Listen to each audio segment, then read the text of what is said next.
Hey guys, Arin Darcan here, and for those who don't know me, I've built a 7-figure white label call center for agency owners to use for their clients, where it's some big brands like Gym Launch, and now we've moved into actually teaching agency owners how to build their own call centers. So after working with hundreds of agencies at this point, I'm going to teach you today why your call center sucks. So let's jump straight in. The first biggest mistake I see with agency owners, with their team, is no accountability. And what I mean by that is agency owners essentially hire a VA, right? They hire a VA from the Philippines, from Latin America. They find them on Upwork, online jobs, wherever it is. And they just expect that they're just going to do their job. And most of the time they're not, right? So you need to set very clear boundaries. A lot of the time you'll say to your team, like, here's the accounts, here's the goal high level. I want you to go in and phone the leads when they come in, right? I want you to phone them as fast as you can. The problem with this, right, is that there's no clear expectations. You're not being clear in any way with what you're expecting from that person. Saying, I want you to phone all the leads, do you mean literally every single lead,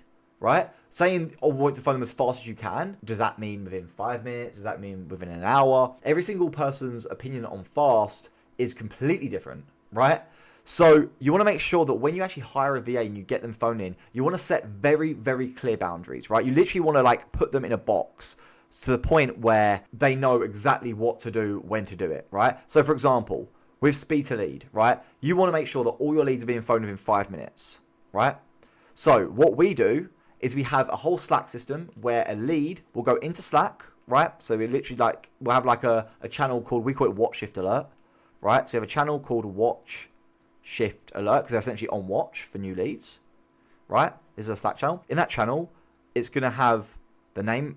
When a new lead's generated, it's going to have the name of the lead. It's going to have a direct link to the contact. So I'll put direct link to contact, right? Literally like a go high level link they can click on straight away, right? It'll say the sub account they're calling from. It'll give all the information and also like things like script links. So then that way then, when the new lead comes in, all the information is there straight away for the setter, right? If you're relying on things like having an email sent to the setter or having an SMS sent to the setter, right? To tell them, hey, or even like a go high level notification, right? To tell the setter to phone the lead. Like, these things are not good. And the reason why they're not good is because there's no accountability baked into them. The beautiful thing about doing it through a Slack channel is that they know that you can see everything and you can see everything. So if a lead comes in and it hasn't been phoned within 5 minutes, you can jump on that straight away.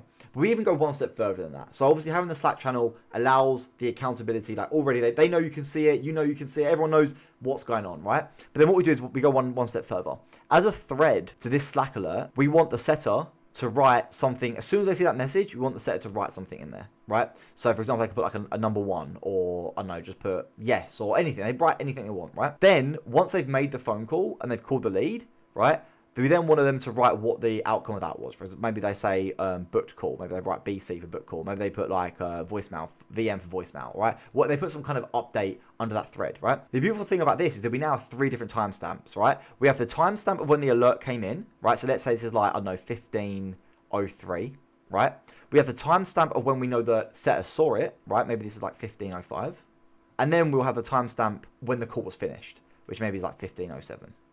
So that gives us 3 timestamps to identify exactly what the problem could have been if they didn't get phoned within 5 minutes, right? And one extra thing we'd like to do as well on top of that is that if for any reason the time that it took for the lead to be phoned and the time they came in is longer than 5 minutes, then we want them to tag us, right? So they'll literally tag us in this message. They'll put that the and whatever your name is, right, inside Slack. And they'll give the reason to why it took longer than 5 minutes, right? For example, they'll say another lead came in beforehand, like there was, I was on break, I don't know, whatever the reason was, right? The beautiful thing about this is that over time, what's going to happen is people will, it's like a self-accountability thing. It's like it's like they're snitching on themselves, right? They know they have to tag you every time a lead takes longer than 5 minutes. And if they have to tag you, then you're going to see it and they're going to be like, I have to give you a reason. And they're going to be really on phoning leads within 5 minutes because they don't want to have to tag you. Okay. So then you might be thinking, well, what if they don't tag me? You know, they'll say they forget. And that's what we used to have. We used to have a lot of people say, oh, well, sorry, I didn't realize I had to tag you, right?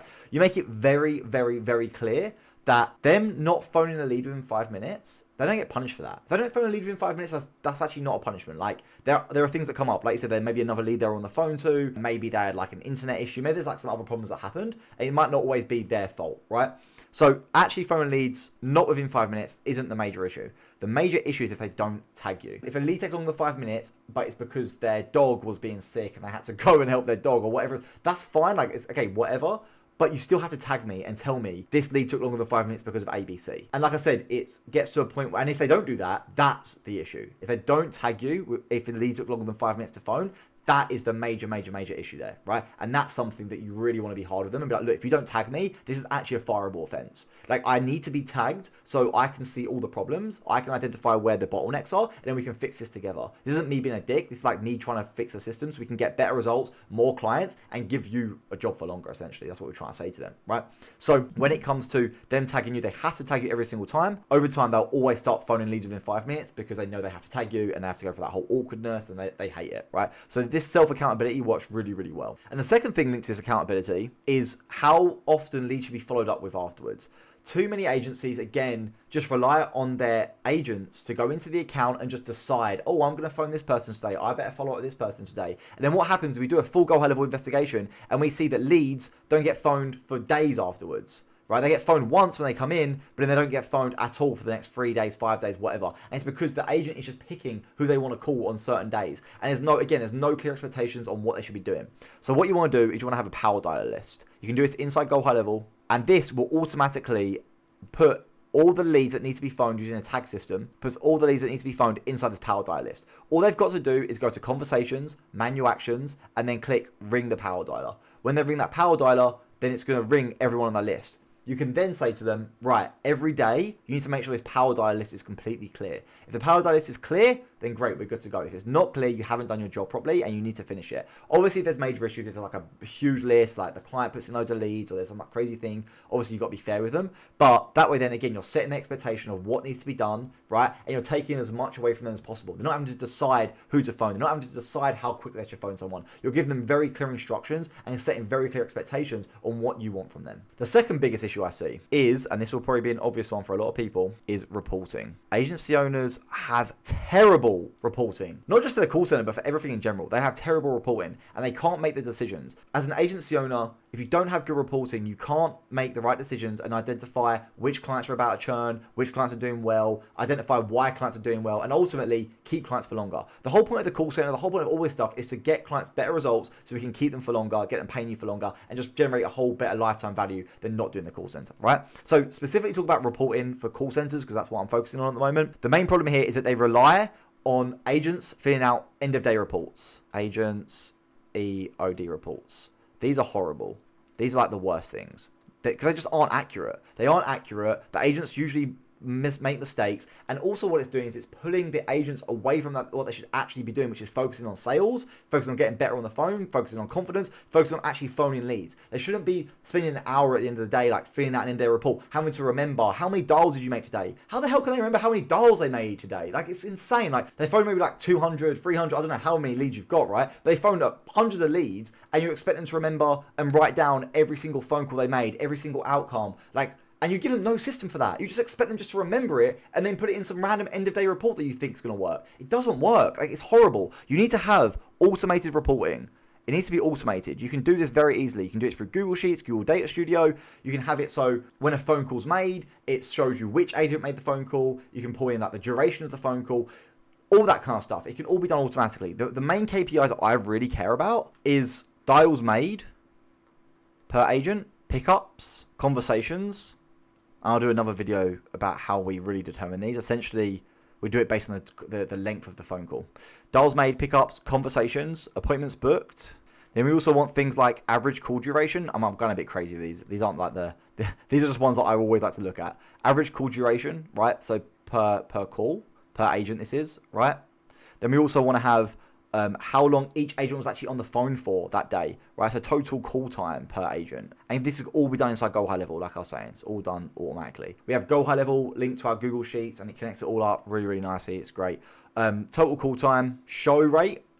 So we track the show rate per agent because if the show rate is bad, for one particular agent, then you can listen to their calls and start identifying maybe they're not doing a very good job on the call. A lot of time, it's not just about the number of appointments being booked. In fact, it's never about just the number of appointments being booked.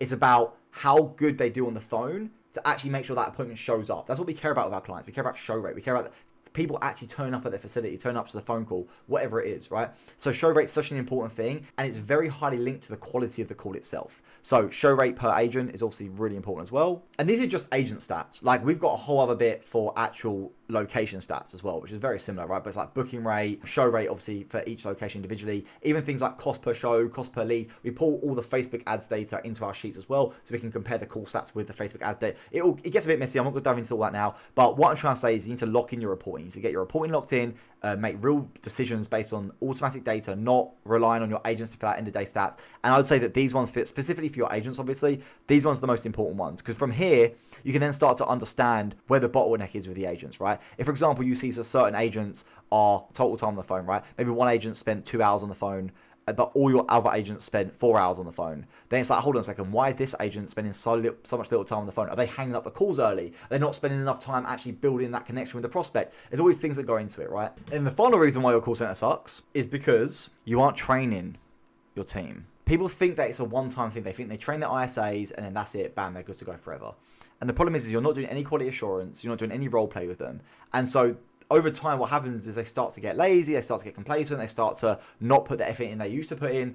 And then all of a sudden you start to see your booking rate go down, your show rate goes down, right? Because again, the quality of the call isn't there. So you need to make sure that you're doing some kind of quality assurance with them, right? Listen to their calls often. It doesn't have to be you. You can have a call center manager, maybe if you've got like a bunch of ISAs, promote one of them to be like a lead ISA who can listen and do quality assurance and train the rest of the team, right? So you want to make sure you're doing regular quality assurance, listening to calls, giving feedback. If you aren't sure how to give feedback or what to look out for, check some of my other videos. I've got like live breakdowns of real ISA calls, giving feedback to them, right? Quality assurance, you want to be doing role play with them. And it's got to be regular. This is like going to the gym, right? That's the analogy I'll use. It's like going to the gym. It's like you don't go to the gym once and then you're just like jacked forever, right? Like you have to keep going. You have to keep flexing that muscle. You have to keep, I would say at least like once a week, you need to be having, depends on how good your ISA is, right? But at least once a week, there needs to be some kind of training for every single ISA you have, right? If they're brand new, I'd have daily trainings. I'd have a training in the morning and in the evening, listening to their calls. And it does take time. There's stuff like, it's boring, it's tedious. And if you can find someone else, like if you've got like, I said, again, a lead ISA to do this kind of role and you can train them up, then great, do that. But in the beginning stages, if you've just started your call center and you've got one rep, you need to be having these calls with them every single day to make sure they can get really good. And yes, it may not generate cash for you right now. It might not be the most sexy thing. However, when you can crack this and then you start getting better results for your clients, they will stay with you for longer and you will make more money. So in 6 months time, 12 months time, whatever it is, you're gonna be making way more money just by doing these simple things than not doing them, because your clients are actually going to stay and keep paying you over and over again. The most expensive thing is losing clients. It's like the worst thing for a business. If you can just get your clients paying you and just paying you forever, you'll be golden and you'll just make so much more money. So I hope this all makes sense. Just to conclude, you want to make sure that you have accountability with your team, clear expectations on what to do, proper reporting so you can identify the bottlenecks, fix them, and get better results for your clients. And the third thing is train your ISAs properly and regularly to make sure you're getting the best results for your clients. Got any questions, post them in the comments below, and I'll see you soon.